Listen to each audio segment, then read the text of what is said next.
Josh, thank you for joining us, man. I appreciate you. Yeah, thank you so much for having me. Can't wait to talk about the Fuzzies. Oh, this movie. So I have therapy this week. I will be sending you the bill for that later. So you can just cover that. Yeah. So where the hell did this story come from? Because as we were just talking, it is really specific. Yes, it is a very specific movie. This film comes from a lot of different places. It's almost hard to describe, but I'll tell you a couple of the main ones. The big one is when I was about, I think, like 7 or 8 years old. I was on 3 episodes of a children's show in San Francisco called Romper Room. And my sister and I were on there, and we got to go on set and then kind of be a part of it. And it was a show that we would watch every morning before we went to school, and it was just this surreal thing to be there and to see how it was made. So it kind of became more magical and in some ways less magical. But that was just like kind of little memory that stuck with me all these years. And then another big part of it was I was traumatized by Chucky as a kid. Oh, I saw A a lot of clip people of were. Chucky when I was like maybe 6 years old on Entertainment Tonight, and it just freaked me out. I had nightmares about Chucky for years and years. I mean, even as an adult, I still have nightmares with Chucky, and sometimes we're hanging out, and sometimes he's trying to kill me, and so as the years went by, I started to kind of process. We were talking about therapy, that you need Hmm. therapy now. Part of my therapy was becoming a stop motion animator, and it's a way for me to control dolls and inanimate objects coming to life. And so a lot of these things just kind of started to build up and fester over the years, and that's where the Fuzzies came from. gosh. Chucky. It all starts with Chucky. Come on now. Yeah. I was gonna say it all started with Chucky for like a lot of us. Oh yeah, Well, maybe not Justin, but Chucky was kind of like started with me, and then yeah, nope. The doll thing was never a thing for a lot of people, like having Nah. a yeah. doll. And the wife actually has a Chucky doll here in the house, and that thing I have is one too. I been. actually, as a joke, my brother and I, my mom, a few years ago, she was like, "What do you want for Christmas?" And we said, "We want this like studio replica Chucky doll." And she was like, "You're kidding, right?" We're like, "No, no, no, we really do." And then she got us both Chucky dolls. So I have one in my office where I work. I teach stop motion animation at Chico State. So I've got this Chucky doll. So when you walk by the hallway, it's just staring out into the hallway. In the Yeah, I'm box good. still. No, no, just sitting on a shelf at the bottom of my in my office. So sometimes students will walk by and they'll do a double take or I hear a scream, and then they come back and go, "Is that a Chucky doll?" And yeah, Yeah. I'm good. Y'all so can we have both that. know what it's like living with Chucky. Yeah, the living with him is kind of weird because she does like she'll move him, Oh, and I'm like, did you move the doll? And she's like, no. And I'm like, don't do that to me because I will throw that thing in a fire pit real quick, no questions asked. my wife did that to me too. One of the sets was at my old house, and I had the Chucky doll in the red hallway set, and then I came back and it had moved, and she was I like went out and I was like, okay, I know this is a weird question, but please tell me the truth. Did you move my Chucky? And she starts laughing. I was like, oh, thank God. Okay. Yeah, yeah. The wife says it with like one of those like laughing smiley faces, and she goes, "No, I didn't move him." I was like, "Yeah, yeah, I know, I knew you did. 'Cause if not, it's going in the fire pit." Because I ain't With keeping that thing around here. with her, right? With her. No, not with her. With just the doll. Oh, you're funny. But so did so you've just been horror? Have you been horror movies from the beginning of your career, or have you done other projects? Yeah, I've kind of bounced around a lot. As far as me, like starting in film, it all started with stop motion animation. I did some stop motion animated short films, and kind of played around with a little bit of fantasy, a little bit of sci-fi. Some of my films are on my website, my older films, joshfunk.com if you want to see them. I even did some experimental animations. But horror has always been a big part of you know me growing up and what I liked, and I always try to find ways to make stop motion unsettling. I think it's already kind of naturally unsettling, Hmm. but I just love the idea of like how you can just bring things to life. There's some things we did in the Fuzzies where if you look carefully, there's this one. It's in the trailer, but there are these two kind of girl puppet doll things, and we made their face like crawl with stop motion animation. If you look carefully, so I love that kind of thing. Something that's just like a little unsettling, not right. Mm. So we got to get into this now. The house by itself with nobody in it is creepy enough. With the eyes on the wall and Yeah. the paintings and whatnot. Where where was this filmed at? Because was it all like one set? Because it goes into the closet later on in the film. Is that all? Is the entire film just all one house? So a majority of it is in one house, and it's a house that we set decorated for over a year.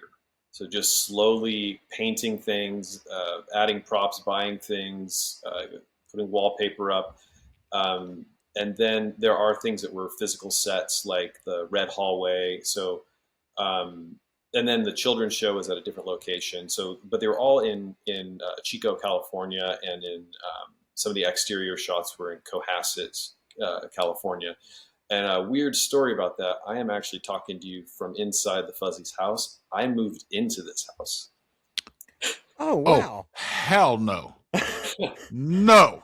that, that that's pretty cool. Yeah, That so I knew I was going to move into the house, and at some point, and so I like made this movie first, and then I'm in the process of defuzzifying the house, like taking all that stuff I spent over a year doing down. But there are some things that will never change, like that green bathroom is always going to look that way. But Oh, I would yeah, change it's that. been a little weird waking up in the middle of the night having to go to the bathroom, and I feel like Mick in the film. I would be changing yeah. that bathroom. I would be demolishing that bathroom as soon as I settled in the house, man. I would have been That is changing not the happening. colors. I would have been changing the. Yeah, I would have been remodeling that bathroom quick. And the fact that he moved in. Ah, Yep. I mean, that's pretty The cool basement though. is pretty creepy. I've kind of turned it into my music space, but the in the finale of the Fuzzies, there's some animation that takes place on a wall, and there are Hmm. things that we did on that wall that I'll never get off. So I've just got that stuff staring at me while I'm down in the basement playing music. Guess it's time to take out that wall. That is crazy. I don't know. Moving into a set is it seems pretty cool. I think I would I would probably do the same thing. Yeah, it's not as scary when you've been in here the whole time. I mean, there was one night I was here alone and I had to shut all the lights off when it was full Fuzzy set, and I had they have all these weird ways that you walk through the house the way it was just originally built, and I had my flashlight and Hmm. I was kind of trying to find my way around, and then I like came around the corner and I like jumped because I saw the one of the girl puppet things just standing there, and and I very quickly got out. I was like, why am I scared? I like set all this stuff up. This is so Oh, You set yourself up to jump. That's yeah. terrible. Oh, that's terrible. Nope. I'd vomit tomorrow. I couldn't do it. Especially when the mailman came to the door to hand out candy. Yep, I'm out. It's your house now. Yep. so how long did it take to shoot the movie itself? Yeah, it was a big process. It was a little harder because it's mixing stop motion animation with live actors. So we had three kind of sections of the shoot. The first one was about 1 week that we spent on that bathroom scene where Mick is in the bathroom. And that's Hmm. one of my favorite scenes. It just had so many setups and things that we had to do right that we spent some time on that. Then about a year later, we filmed the majority of the film over about 2 weeks. I think it was 2 weeks. And Okay. then um, about 6 months later, we filmed all of the children's show stuff. But kind of in between all of that, I was animating things that are in the house, or like in some cases we were doing little shots, like in the dream sequence where I actually had to animate a human as a puppet. Hmm. So like Mick, when he's on the typewriter, that's me animating him, like moving his hand, and he has to stay still. And then I'm telling him what to do, where I'm like physically moving his head and moving him around. So there was a lot of stuff, and we were just constantly building puppets and building things that we knew we would need later, and trying to just puzzle piece it all together. That's weird, but I loved it so much, especially near the end.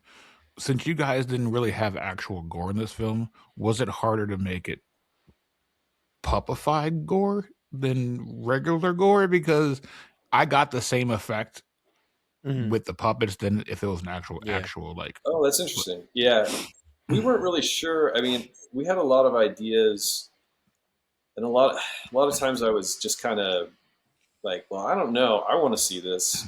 I don't know if anyone's going to like this, but I want to see this. And that was one of those where it was like, let's avoid actual blood, and let's make it all out of yarn and felt, and like basically the materials that you'd see in like children's art is kind of where we were going with. And I don't know. It wasn't necessarily difficult. It's just that we did some tests and and also like trying to figure out. I'm trying not to give away too many spoilers, but Hmm. like how do we suspend certain body parts and In certain ways, with yeah. this stuff and animate it at the same time, which was tricky. So sometimes we'd have to have things like fishing wire that's holding up pieces, and then digitally we would remove the fishing wire because the yarn itself had to kind of dangle like blood and tendons and stuff like that. Did that add time to like shooting the film and whatnot? Because that has to be a process in itself. Oh yeah, I mean every time we would animate a shot with stop motion animation, we were doing 24 pictures for every second of animation. So for a shot, sometimes we'd be animating. We might get 3 shots done in a day, 4 shots done in a day at the most, if they were quick things. But if it's a big, elaborate shot, I mean, you could be animating for 3 or 4 hours straight, and you get less than 10 seconds of film. Oh, Yeah, that's. I'm not even yeah. gonna think about that. That's a long day. And then we're also trying to match it with the footage. So we're trying to match the lighting. So if there's a scene in the playhouse room where lights were kind of flashing, and so we had to animate the lights flashing in the same speed while we're animating the other stuff that we're doing too. So there's a lot of considerations. But I had a great team of animators. I didn't do it all on my own. I actually, because I teach stop motion at Chico State, I was, we had over 40 Chico State students work on this in some capacity, and I had a team of stop motion animators that I trained, and I would give them small shots at first, and then kind of like work them up to the bigger stuff. And I sometimes we'd be animating together, and then one of our students, she became so good, I actually made her the lead animator, and she ended up doing some of the most complicated stuff because she just got so good over time. Her name is Julia Nevers, so she did some of the craziest shots that you'll see in that movie. Wow, Wow. that is it's wild. Yeah, that was going to be my one of my questions is like how difficult was it to make them the puppets move pretty much and get them to where you wanted them with everybody. It was it so difficult or no? Not really. I mean, the hardest part with stop motion puppets is suspending them in the air and making it look convincing. So there were a couple scenes that were pretty tricky. There's this candy spider puppet that we had that had to jump inside that Hmm. red hallway set. Yep. Yeah. So we built that red hallway set where there were these trap doors. So like there were these cases where the puppets were standing on, but then they like went down like a trap door so a puppeteer could get their hand up there. And that also allowed us, when we were doing stop motion, to put a C stand up that would kind of like hold a puppet in the air, and then as it's jumping across. But then we had to digitally remove all that stuff later. So that was like the hardest stuff. And one of the hardest sequences with stop motion was there. I don't want to give away too much, but there was something that Hmm. happened in the basement stairs, Hmm. and Yeah. Yeah. that where something moved, and that was very complicated. There were three of us working on that at once, and I was Wow. underneath the stairs the whole time and like rearranging things, and we had fishing line holding things up with pulleys, and all that stuff had to be removed later. So my next question is probably the most important one we're going to ask is how many puppets were there and how difficult was it to basically have them all involved at the end of the movie because that was a lot of moving parts in a long sequence. Yeah. Yeah, I mean, overall, I have to, I don't want to make you sit here while I count all of them in my head, but I think there was 20 or 30 puppets all together in the movie. It was like I might be way off. 28, I can't 29, I remember. think it was. Yeah. But they were in like throughout like the children's show scenes and other things. And we had hand puppets, and we had then we had stop motion puppets. So there was a difference there. And then in some cases we had a like a felt puppet that was animated with stop motion. And then sometimes we had a puppet, and then there was a stop motion version of that puppet. So like the candy spider that I was talking about. There's just like a regular puppet that would be there when they're just walking through, and then later when it comes to life, that's a whole separate puppet that was made just for stop motion animation. Um, so yeah, I don't know. I think 20 to 30.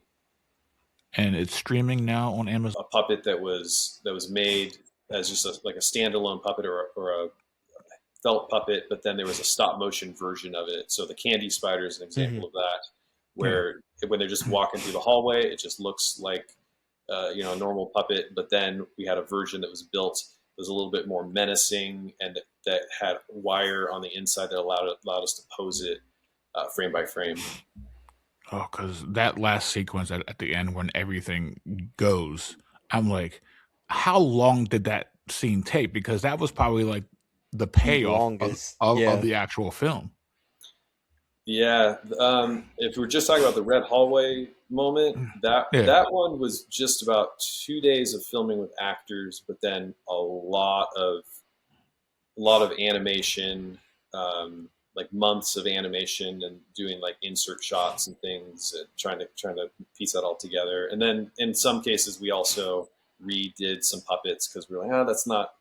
It's like funny, but it's not creepy enough, and so we there's a blue puppet near the end that we made a modification on to make it Mhm. more fun.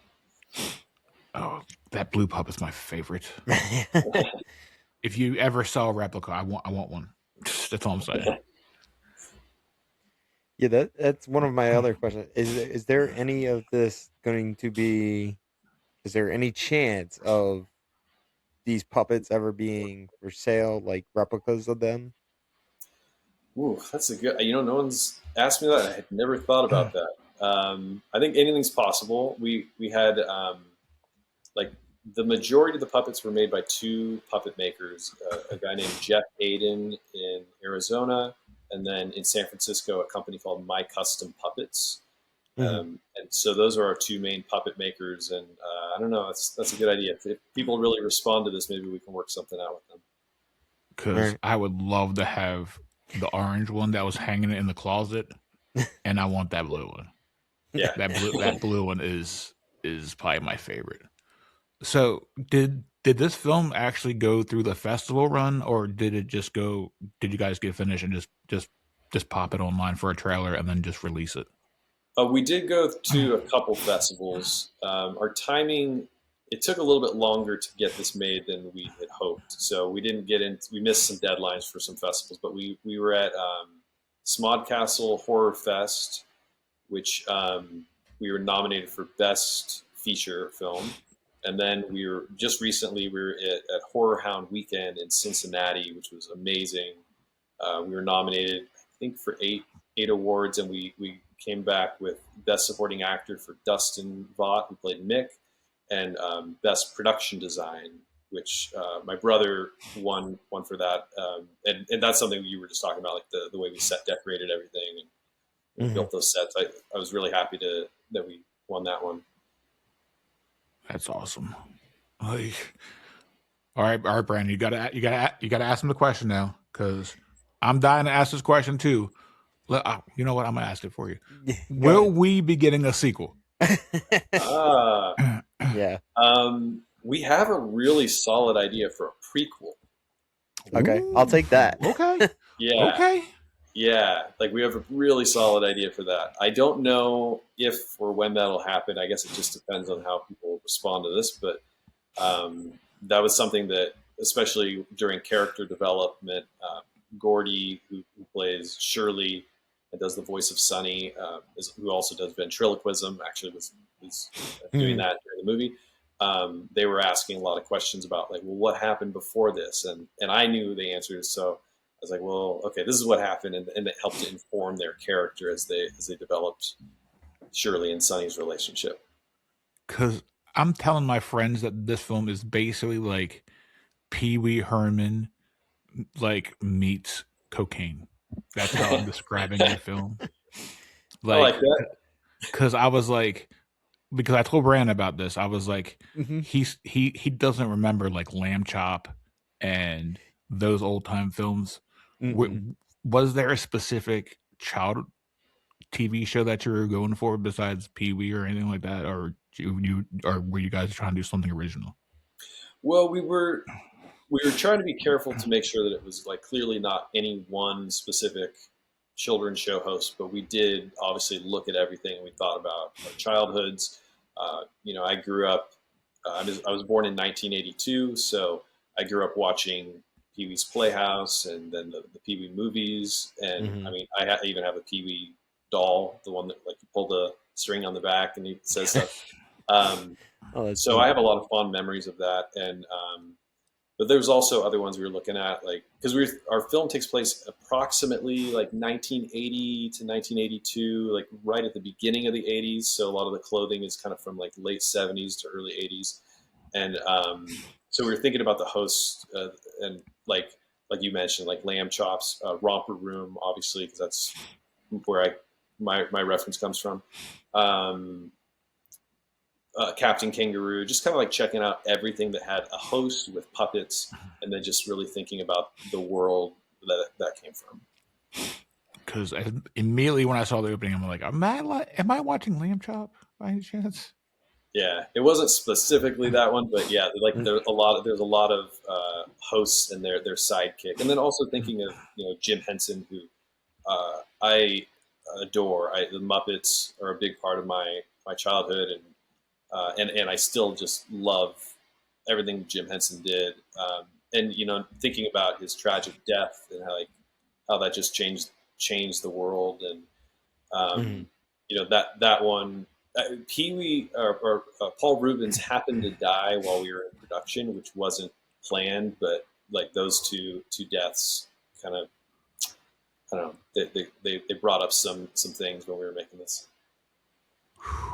I can only imagine that when Pee Wee died and they put out that documentary, Oh, that Yeah, yeah, that killed me was for days. hard. Yeah, yeah, that was hard. And That just the was way that definitely that hard. that documentary ended with him saying goodbye, I'm like, oh, no, why did this yeah, have to end this way? Yeah, yeah. It was a that great was documentary. It was tough. It was tough to watch in some parts, though. y- yeah, that was a Yeah. tough one to watch. Especially like Justin said, the ending alone was just like it pulled on the heartstrings like a lot. It like made you feel like, man, this is just it. Like you won't ever see a character like him again, and just Yeah, the and way it's also he. like just a Oh, weird. It's a weird kind of occupation to be a children's show host too, because you're supposed to be so bright and like a person that hmm kids will look up to, but then you probably have to hide some of the sadder things going on in your life, or yeah, not embrace that, not talk about it. So that was something that, just like with Paul Rubens and other children's show hosts, that's something that we were thinking about with our character too. yeah. So, about how long did it take to do like all the sets that you had built? It's hard to put that in because we didn't like consistently work. Well, I guess we consistently worked on it, but it was I have a day job, and we all hmm had other things that we were working on and families and stuff. But we were working on this every single day in some capacity. Um, I think it took about a year to a year and a half to put all of the the house together and the main hallway set, the red hallway, and then also the children's show set, which was at a different location. But we started this out as a short film in 2021, and then we transitioned that into a feature film. And I think from the start of the feature to now, it was about a 3-year process to get this movie made. Okay. That's a long process. Plus, Yeah. getting somebody to back you and distribute it and whatnot, all that Yeah. takes time and whatnot. Yeah, it's we weren't sure what to expect because it was so specific. It's just like this really. I feel like it's a really different thing. I've seen things that kind of play in this world. You know, they're like close, but I felt like we were doing something a little bit more original in some cases. And so we weren't sure how people were going to respond to it. But Terror Films has been amazing, and they're really backing us up here. And I don't know, I'm looking forward to seeing what people think about it, because I know it's not for everyone, but I hope that people find something in it that they really appreciate, and especially stop motion animation, because we made a film that took place in like the early 80s, and we were using the visual effects that would have been used in movies of that time. And so I feel like there's a lot of people out there that love practical effects and love and respect indie filmmaking, and I really hope that they like this. Oh, I felt like the movie was made for me because it had everything for me in it. Like, Nice. if I could just shell out my card tomorrow and be like, here, just make me a sequel. Just make me a sequel. It's fine. All right, Brandon, do you want to ask him the question we ask everybody? Yes. So we've had a ton of directors on now. We've had a ton of actors on. The biggest question we have is, if you had the budget being unlimited, what would you do? Would you take a movie that's been out there for a while, or would you decide to do a remake, or would you decide to do something original? Well, I think I'd say something original. I mean, there's probably some films out there that had such a great premise but didn't quite land, that would be fun to play with. But I do have an idea. It's not a sequel to this. Sorry, Justin, but it's I have an idea that I'd like to do that would cost a little bit more money, and I would definitely do something original with that. It'd be like what we're doing with the Fuzzies, but times 10 on insanity. And that's why I need to pay a lot of animators and a lot of people doing practical effects to make it happen. Oh, I'm on board. Say less. Because insanity and horror, endless opportunities. Yeah. Before we let you go, where can people follow you at? I'm on Instagram at This Is Mr. Funk.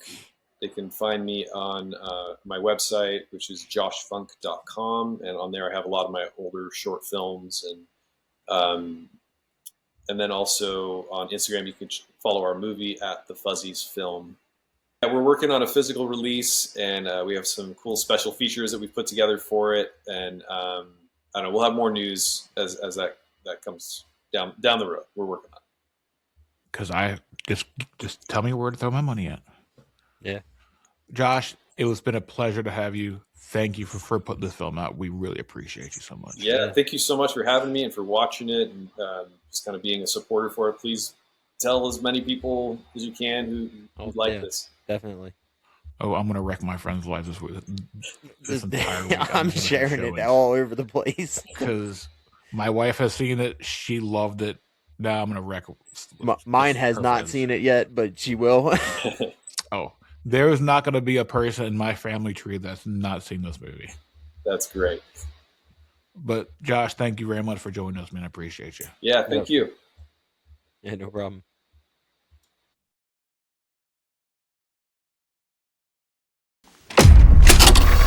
I hope you're all ready to have a wonderful time. Actually looks kind of normal. What are you expecting? Candyland? It looks like a clown picked up a rainbow.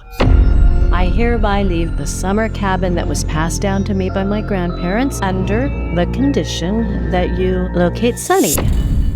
Is that playhouse for the puppet? I believe Sunny's home. I thought the bathroom was creepy. The sooner we find this damn puppet, the sooner we can get back to civilization. What is this? Looks like tapes of her episodes. Should we watch one? This one seems fitting. Friendship can transform the world. That's like me, Shirley. Here, Lucy. I'd like to give a very special hello to some people very near and dear to me. Hello, Rose. Hello, Mary. And hello, Mick. Welcome to Sunny's sidekick. Sunny wants to play with her.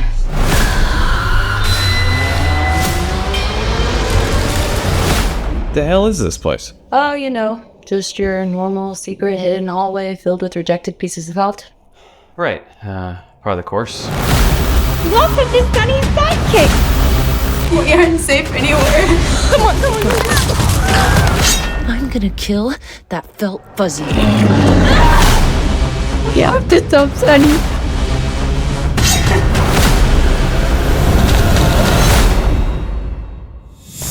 Would you like to play a game with me?